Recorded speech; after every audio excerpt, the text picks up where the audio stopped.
Oh, my computer is running hot. Okay, so if you guys are just tuning in, go check out my last video where I explain what's going on in this project right here. If not, you might not have an idea of what we're doing as we jump into the code here. But yeah, you pretty much got an idea of everything that we're trying to do, and let me show you how we are doing it. So let's go ahead and open up GameMaker. So this is the project that you're going to get when you go ahead and download the assets.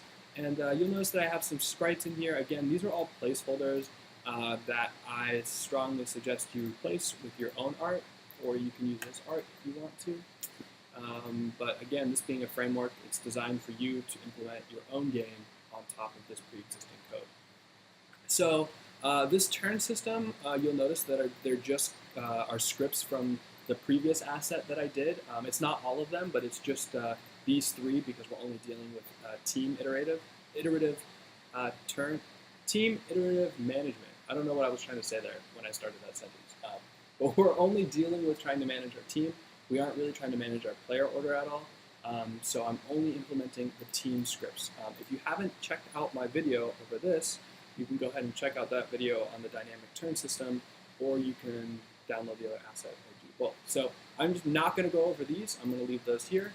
Debugging, this is just showing our grid values and drawing some debug info. So I'm not going to go over those here. And chance is just a roll of the dice chance. So you pass an argument anywhere from, and it basically you say 75%, and it rolls a dice, and if you got it right in that 75%, then it returns true or false. So this is good if we want to determine some sort of random chance, saying like, oh, there's only a 30% chance that a building is built here, or that a tree exists here. We call this function chance on 30, and if it returns true, then we build a building there, or whatever not. So these we're going to ignore for the most part. The most important things are these board scripts. So it is a lot, yes. I'm going to try to go through them as quickly as possible and spend time on the more important ones. These board scripts right here are more of what this project specifically is implementing. But these board utility scripts here are going to be the ones that you're going to use a lot because I've designed them to be as flexible and modular as possible. So whenever I think of something that you might want to do real easily in the game, I've implemented that here real quick. So you'll notice like we can check to see if the unit is on the current team, or we can get the unit at a position. We can check that our index is in bounds, world to grid conversion, grid to world conversion, board distance, and all this stuff. So we're going to go over that real quick. I'm going to kind of just skim through a lot of this stuff up top, and then we'll go through. So our controllers, our objects are actually pretty small. You'll notice we have a game controller, which manages everything that we do, like just setting up the game and getting things started. Our turn controller is the same as our one from last time. Our board controller just kind of keeps track of our board, things relating to the board specifically. Environments, I just put all of these, the mountains, the buildings, the trees, as objects. They don't really do anything in the game. They exist as objects. I left those blank, but I designed it that way. That way you could implement some sort of like dealing damage to the buildings or something. And they would exist as objects in the game. You could give them their own code and their own stats and stuff like that. You'll notice that when I open up terrain parent, here I have life set example just to show one thing that you could do with it. But you could get crazy with it if you want to. Units represent the player. Like I said in the last video, units can be a turret, they could be a dog or an animal or some sort of character. And all of the characters in the game share this one object. So it's just 4 instances of this unit parent. And you really could just copy and paste this into whatever else you're trying to do. You might have to change some stuff if you're trying to do some really kind of weird things. Range visualizer, I'll go over that in a second. That is really kind of attached to this parent. And then our camera object is just a basic camera. Okay, so let me start. There's a lot to go over. Okay, let me start with the character. Okay, so the first thing I want to go over real quick with the character is that I've implemented a state machine. Okay, so this just checks to see if it's our player's turn. Again, I went over this in my other video on the dynamic turn controller. So if you're confused about that, check that out. But this just checks the turn controller to see if it is the current player's turn. And so here we have all of our different states, okay? So if you'll notice, I'm calling a case on unitState.idle. Now this is an enum that I've defined that holds a numerical value, but for programming, it's nice to have these words at our fingertips that we can use because it's easier to remember state names than like to know that idle is equal to 2000, right? Which is what it's equal to in this, but it makes just kind of remembering these types of things a little bit easier and a little more intuitive. So, okay, so we have all of these states. So I just kind of want to go over that real quick. I'm not going to go over into the details quite yet. We'll get into that later in the video. But you'll see that I just have all of these states defined. So a switch statement on our character state, and all of these things execute inside of our step event depending on what the player's state is. So if we're idling, if we're selecting movement, moving to target state, moving to target position, deciding if we want to attack or end our turn, selecting attack target, combat state, or if we're just waiting because it is not our turn. We're just going to go into our waiting state. Here we just check to see if our life is 0. If it is, we destroy all our objects relating to it and remove it from the team. You're going to see this a ton, so much throughout the code, okay? This, when I call unit chords and I use this world to grid or grid to world conversion. So I'll go over these scripts in a second, but these are the big ones that allow us to kind of work in this space because it is isometric, right? So isometric isn't as intuitive or straightforward as you might think in terms of like clicking on it, right? Because an X and Y position in what is called Euclidean distance or in a Euclidean plane doesn't necessarily equate to the same thing as an isometric plane or isometric position. So we have these functions just to make it real simple to just get our X and Y Euclidean position and convert that into our isometric. And the Euclidean being just a traditional X and Y axis. Nothing, it's just the technical fancy term for it. But it's nothing more than just XY position, like an XY grid, and then finding a position there. But we need to be able to convert this kind of flat 2D space into a like pseudo 3D isometric space. And we do that just with these two scripts here. So you're going to see this a lot, where I'm getting some sort of conversion. So here I'm taking the current player's X and Y, and that is a world position, and we want to convert that to a grid position. So we say world to grid on X, Y, and we store that into a variable called unit grid chords. Now world to grid and grid to world return an array of just two values, an X and a Y. Since GameMaker doesn't really have tuples, we have to just make do with really short arrays. So you'll notice here I set current board U. I use U and V to represent the isometric board space and X and Y to represent the Euclidean world space. So if you see a U and V, that means it's the X and Y on the isometric board. But if you see X and Y, that means it's actually that 2D plane that gets drawn out to the screen for us to see it.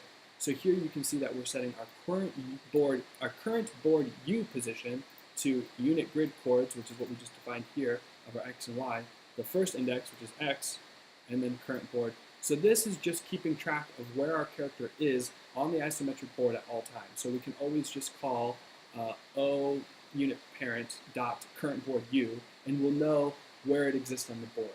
And because the U and V coordinates on the board are always snapped to a position, we know that that's just going to be a grid value that we'll get. So it would be 0 to 9 on X and 0 to 9 on the Y. So that's what you're going to see this little line of code, and you'll see it in the opposite, where we convert grid space into world space because we want to know where that grid space exists in the world and maybe move to it or do something like that. Okay. And then so draw, again, we have the same type of thing where we have a state machine that's keeping track of our state and drawing different art depending on our state. Okay, so that's it for the player. I'm going to go over the scripts and then we'll come back to the player in a second. Okay, so draw ground is straightforward. So keep in mind that this whole thing exists on a,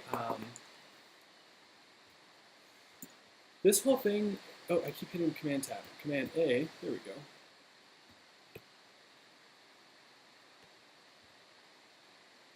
Okay, so this whole thing exists on a,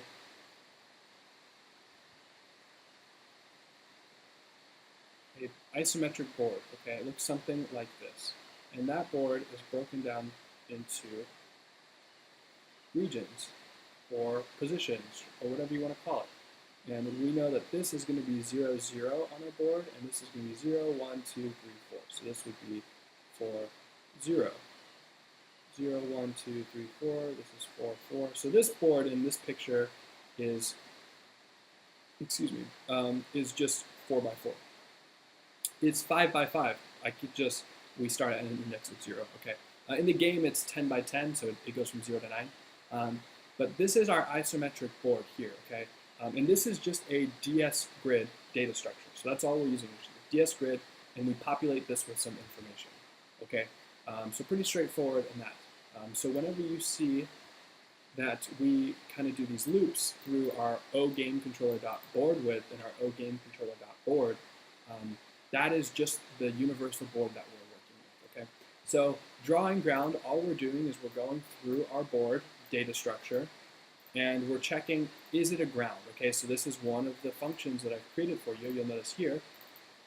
And all this does is this takes a UV board position, and it just checks to say, okay, we just get the ones position. Okay, so in my previous video, I explained how we're keeping track of the information on the board space. So each space on the board contains information about the type of ground that's there, the type of building or trees or mountain that's there, the type of player that's there, and what the player state is. So we have to find ways to parse this string of integers into ways that we can read it. So this is ground. All it does is it takes that string, whether that be just a 1, 2, 3, or 4, or it's 1,245, that represents a player, a state, a terrain, and a ground. And it just parses that and gets that ones position, okay? And so all this does is this just checks, is it ground? And we're going to just say, okay, if DS grid gets our GameController.board at our UV, we just want to do a modular operation on that by 10, and that'll just give us our ones position. We check, is that ground.grass, ground.dirt, ground.water, which are enums that I've defined. And if it is one of those, then we return true, else it's false. You'll notice we have that for here too, is terrain. We divide that value by 10 first, and then we get the modular of 10 to see if it is our terrain.buildings, terrain.trees, terrain.mountains. And again, I've divided this by 10 too. I'll go over that when we start to look at the enum values. And finally is unit, the same thing. We just want to see, is that value there divided by 100, modded by 10, not equal to 0.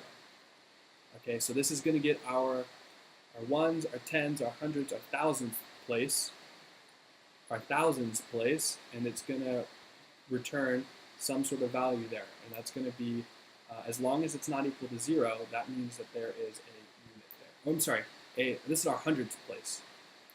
So ones, tens, hundreds, thousands. Ones is the ground, tens is the terrain, hundreds is the player, thousands is the unit, or is the state. And then here, same type of thing. This is just going to check to see that there is some sort of state there.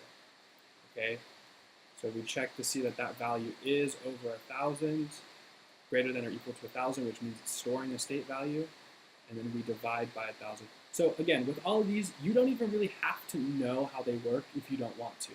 All you have to do is just know how to use them, and you should be able to work. So here you can see, we want to check to see if our board, our data structure, is holding the value of a ground piece there, okay? So we check, is it a ground? Cool. If it's true, then let's move forward. We're going to convert our UV board position into world space, and then we're going to draw that ground at that world space. So we're going to call our function specific ground, which is another one I've created here. And all this does is take a UV, and instead of just checking to see if any ground is there, it checks to see if a very specific ground is there. So we say specific ground UV ground.dirt. So we want to check, hey, is there dirt data stored at this position on the board? If it is, we draw a dirt tile there. Then we move on. Else, if there's a specific ground of UV of water there, we draw a water tile there. Now I don't have this specifying drawing a grass tile because the default background board is grass. But what I could do is I could just, again, specify, this won't change anything, but it'll kind of help iterate or help represent what I'm trying to say. Man, my brain is in a million places right now. So I can just hit draw sprites, S grass tile, and then we want to get the world coordinates that we've converted. We want that X and the world coordinates that we've converted, the Y components. Okay. So this is how we would kind of use that to draw our ground. Let's move on. If that's confusing, go through and watch that again. It'll probably be more confusing because my explanation is all over the place right now. So if you notice in the game we had our cursor. I don't think I have, oh, I still have it running. So this white cursor follows around the mouse. Okay, but you'll notice again it's snapping to these positions. So it doesn't just kind of roam freely. So what we're doing is we want to take our mouse X and our mouse Y. We want to take that world space and we want to convert it to grid space, okay? So world to grid. And world to grid is gonna snap it and it's gonna clamp it. So it automatically rounds down our values to give us whole integers, and then it clamps it from 0 to 9. So world to grid will never return anything other than 0, 1, 2, 3, 4, 5, 6, 7, 8, or 9. It will never return anything other than that. So here what we're doing is we're saying, okay, well first we want to take our mouse XY, we want to convert that from world space to grid space, store that in our variable world space, our world coordinates. Now we want to get those values that are stored in our world coordinates, and then we want to get the grid values of those. So this seems kind of redundant. We're going from world space to grid space, from grid space to world space. Okay, why are we doing that? Well, this is just going to, again, just snap our cursor to the grid. So the cursor is always going to look for the mouse, but the mouse is always going to be looking for the grid, and the grid is always going to be restricting it to its 0 through 9 values, and then the cursor is going to draw to those. So this prevents it from just kind of floating around in space.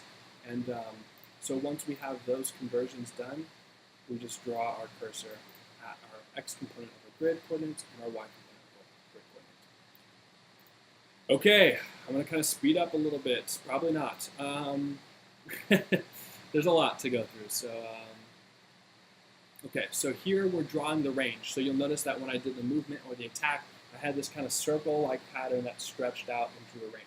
I'm not going to go over this. Okay, this is just some fancy for loops that just kind of do some cool stuff to get our range value and then draw it out. The only thing that I will point out here is I'm using this function that I've created called index in bounds. And all that this does is it just checks in a value that we've passed in. So here I'm passing in this temporary u value and this temporary v value into my index in bounds just to make sure that I'm not trying to access grid values that don't exist, right? Otherwise we'll get index out of bounds errors. So here I'm just doing that. I'm passing that in. Again, I'm checking to see that there's not a unit there before I draw stuff here. All the sorts of things you'll notice if you kind of spend some time to go through. I try my best to comment out everything as best as possible, but some of this stuff is going to be a little complex if you're not too comfortable with GameMaker or programming practices in general. But don't worry, the goal of this is to try to simplify some of the complicated things so that you can go in and make your game. Random ground, all this is going to do is this is just going to take our 3 ground tiles that we have, grass, and it's going to assign a weight value to it, right? So there's a 60% chance that grass gets drawn, a 30% chance that dirt gets drawn, and only a 10% chance that water gets drawn. And then I just do my calculations. I roll a random dice between 0 and 100. I check to see where that dice roll landed, and if it landed in this range, I return grass, this range dirt, this range water. So if you add more ground tiles and more terrain tiles and all of these different things, all you really have to do is just kind of look at it, see what the pattern is, just copy and paste it, and make sure that you're just changing your code to match whatever it is that you're implementing. But the logic is all going to be the same. Just make sure that these numbers always add up to whatever your largest value here is. Otherwise, you'll never access it. Random terrain, same thing, just different terrain. 40% chance of a building, 40% chance of a tree, 20% chance of a mountain. and then we do the exact same thing. Here we're updating the board player position. So these scripts are kind of long, and that's because I have reduced any sort of local scoping when it comes to instance variable referencing. So if we're referencing a variable to a specific instance or an object, I have always put that object's name in it so that these scripts can be called from anywhere in the game and they will always know what to look for. So usually if the O player, for example, is trying to call move, you don't have to reference yourself when you're trying to access your own variables. But I've done that anyway in any of these scripts because I want you to be able to use these scripts wherever you want to without restriction. So because of that, some of these scripts are a little long, but that's just because there's just long names. So all we're doing here is, as I mentioned before, our board data structure grid is holding all of our values in it. This is just updating the player position. So when the player moves from one space to the other space, it takes the old space and it wipes that player data from it, and then its new space, it adds that player data into the new space. So that's all that this is doing. We're just setting our update new position by adding player to it, update old position by removing player from it. Yes, so you can look at that some more. Same thing here with update player state. This is happening a little. This is a little more complex because what was weird about this was oh yeah, because there's no fixed value. So with player position, oh actually I just thought of how I can make this easier, make this simpler. So I'll probably make this simpler when I release it. But again, this is doing basically the same thing as the update player position. It's taking the old position, wiping that state value from it, and updating the new position with the state value. We only have to do this for player stuff because the ground isn't changing and the terrain and stuff on top of it's not changing at all. It's only the players that are moving around. And since we want the board to contain all of the information of what's going on, we have to make sure we update those as they change. Now, if you wanted your grass to be able to light on fire and turn into dirt, then you would have to add some of your own scripts in here that would do stuff like that. But again, it's just going to be following the same kind of format as I have here, just changing some of your variable names. Okay, so selecting unit, this is just when we click on it. So you'll notice we check if we've clicked our mouse, we get our mouse X and our mouse Y position in grid space. We check to see if there is a unit at that grid space. So we just call isUnit on grid coordinates 0 and 1. Then we say, okay, check to make sure the unit is in an idle or waiting state. So we only want to be able to select a character to move it if they're in idle or waiting. So we check our game controller.turn controller.currentPlayerTurn.state. So we just check the current player state, and we say if it's idle or if it's waiting, then proceed. So then we want to get the unit that's at that position. So we get unit at position, and that's going to take our grid coords X and our grid coords Y, and then we store that into a variable called TUnit for temporary unit. So then we want to make sure that our temporary unit is not equal to nothing, that we actually did get a value. And then we want to check to see if unit is on current team. So we call this script. Again, this script and get unit at position and unit on current team are scripts that I've created here. And all you're doing is unit on current team, you're just passing in a unit value, and it's going to return true or false. And here with get unit at position, you're just passing in a board position, a board U, and a board V, and it'll return that unit that exists there, if there is a unit there. Otherwise, it'll return nothing. So we want to say, okay, so we've got the unit that's at that position currently, we've stored it into this variable, we've made sure that it actually holds a value, we check to make sure that that unit is on our team, and then what we want to do is we want to check to see, has that unit attacked and has that unit moved right? They haven't done those things yet, so then we set the current player turn to that unit, and we set that unit state to idle, and then we update the team order. Okay, so there's a lot of stuff going on here. It is complex, but again, I've tried to break it down as simple as possible. If you want to, if you are trying to create a game like this, it is a complex process to try to build everything up from scratch. So no matter what, you're going to have to go through this. And my goal here was to try to simplify it as much as possible for you. So hopefully you guys can learn a lot from this. I know it's very overwhelming if you're not familiar with this, but I'm just going to keep going through. If you have questions, feel free to reach out to me on Twitter. I'll be more than happy to answer some questions. So inspect unit. If you notice from the game, when I click on a unit, so it starts off as the white team's turn, right? But if I left click on a unit or I right click on a unit, I can see what their attack is, movement range, and I can see what their attack range is. So this is what I just called inspecting a unit, right? So you want to be able to know where they can move to and where they can attack before you do your turn.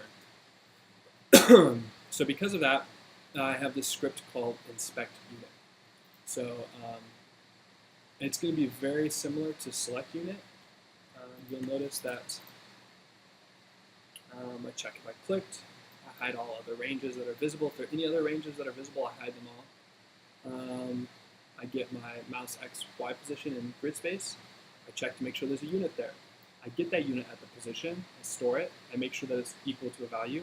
I make sure that it's not on our team, and then I just set its show attack range and show attack movement range and show attack range equal to true or false, depending on if I do right click or left click. And these are just values that are stored in our unit parent that we can just toggle on and off. So you'll notice that in create, we have these show a movement range and show attack range. So all we have to do is just turn these on or off, set true to false, and it'll do all the drawing for us. You don't actually have to do anything else past that point. Okay, inspect unit. Again, like I said, this first chunk of scripts are kind of specific to what I want the game to be, and those scripts reference all these utility scripts. So hide all other ranges, it just searches through all the players of each team. I split these up into two separate for loops because I was trying to make this a little more efficient. You could throw this all into one for loop that just checks every player. Actually, it wouldn't make a difference in this situation, but you'll see in some other situations, I check to see what team we're on first, and then I only iterate through that team's list, rather than just iterate through every team's list, because we're just trying to reduce calls at this point. If the teams get really large and there's like 20 people on each team, and you're doing 40 iterations a frame rather than 20 iterations a frame, that's a big difference. So I tried to do some optimization here in some places, but here we just searched through all the characters on the white team and all the characters on the black team, and we just set all of their attack and show movement and show attack ranges to false. Okay, so that's specific to the game. These are kind of all the scripts that I use, and you'll notice a lot of them are really short. It's nothing super complex.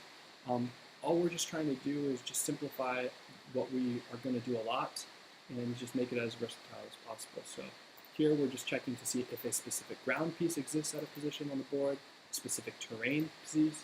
So this will take in 3 parameters. Sorry, I called it decoration in an early build, and I've since changed the name. So here this takes in a U position, a V position, and a T value, which is going to stand for our terrain. And we just check to see if the terrain stored at UV is equal to our T value that we've entered in, then we return true. Same with specific ground. To open that, specific terrain and specific unit. Same thing. Again, this uses a lot of the same things that I was talking about earlier about like trying to get the specific value that is stored in the number. To kind of just go over it. What did I just do? Okay. If you saw the other video, you can kind of skip through it. You can probably fast forward through this. But just real quick, the board holds a list of up to 4 numbers. So it can hold 4, it can hold 1, but it'll never hold less than 1. And right now, as of right now, it'll never hold more than 4. Reading numbers goes from right to left. So this is the first number, second number, third number, fourth number. This is the first number. If we were to add another one, it would be the second number here. This holds the information stored about the ground, whether it's dirt, grass, water. This holds about the terrain, whether it's a building, a tree, a mountain. This holds which types of unit is there, whether that's a white team or black team. It could be a turret, it could be an animal, as I've mentioned before. But right now, those are the only 2 I have implemented. And this is the unit state. So whatever that unit that is stored here is doing. So you'll never have 3 values here. These two kind of always come together as a pair, okay? But because of this, this means that we get numbers that look kind of like this, and we have to be able to parse this out into information that we can work with. So the game doesn't know what 1, 2, 3, 1 is by default. We have to be able to break this up and say, okay, well, this is what's stored in that unit, that space on the board. I just want to check to see if there's a building there. Okay, well, how do we take this number and split it up and just get the one that's holding the building? Well, that's what these scripts do. They kind of break up that information into ways that we can use it. So again, specific unit is checking to see if there's a specific unit there. And then these is ground, is terrain, is unit is the same thing as these ones, but instead of checking for a specific thing there, it's just checking to see if any of those things exist. So we just want to see, is there a ground at that position? Is there terrain at that position? Is there unit at that position? And all of these things are just doing is they're just taking that board data that's stored in our DS grid, and it's just parsing it out into information that we can manipulate. Same thing with has state. Just checking to see if that position has a state value.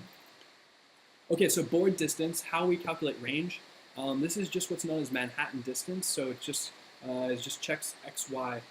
It's real simple. All we're doing is we're just taking the u value of one and the u value of the other, subtracting them. We're taking the v value of one and the v value of the other, subtracting them, and then we're adding that together, and that'll get our distance. So in the game, all it's doing is just saying 1, 2, oh, okay, that's out of range. Our range is only 2 for attack. So if we, or that's in range, right? 1, 2. But then if we want to check here, is this space in range? Well, it goes 1, 2, 3. Oh, that's out of range. And that's all that this function is doing. If I go to movement, I say, okay, my movement range is 3. So no matter any of these blue spaces, they're all going to be equal to 3. So 1, 2, 3, 1, 2, 3, 1, 2, 3, 1, 2, 3, right? It doesn't matter. But all we're trying to do is just check to say, okay, is this, our movement range is 3, so we just add up these values. 1, 2, 3, 4 is what it would take to get to this space. 1, 2, 3, 4, right? And that's greater than our range, so we cannot move to it. So that's all that this script is doing. So all it takes is 4 points, and it just returns the distance. So this will just return a number, and then we can say, oh, is this board distance less than our movement range? Or is this board distance less than or equal to our attack range? Then we do stuff from there. World to grid and grid to world. There's a dog dying outside, I'm pretty sure. World to grid and grid to world. I'm not going to go over these. These are just our unit conversions, our conversions from one space to the other. If you want to learn more about this, go ahead and just Google isometric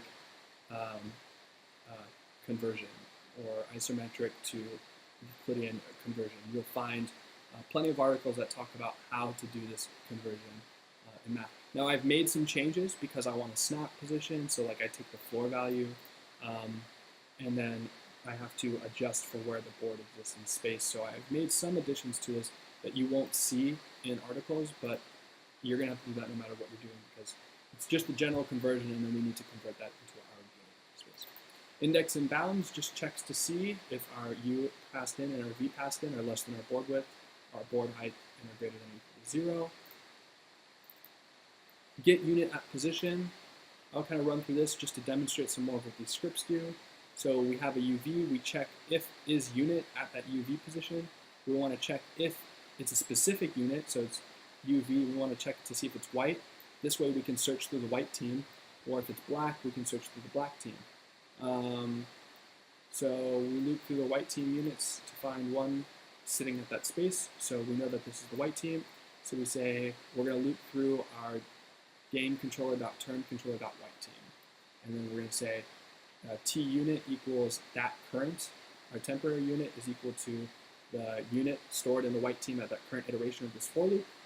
We want to check to see if that board position U and that board position Y of that unit is equal to the UV that we pass in. If it is, we return that unit as the unit there, and we break from our for loop. If that team is on the black team, then we do the exact same thing just for that team. So again, if you were to add other types of units in here, like turrets, animals, whatever, you would want to, again, do these searches or you could throw this into one massive search.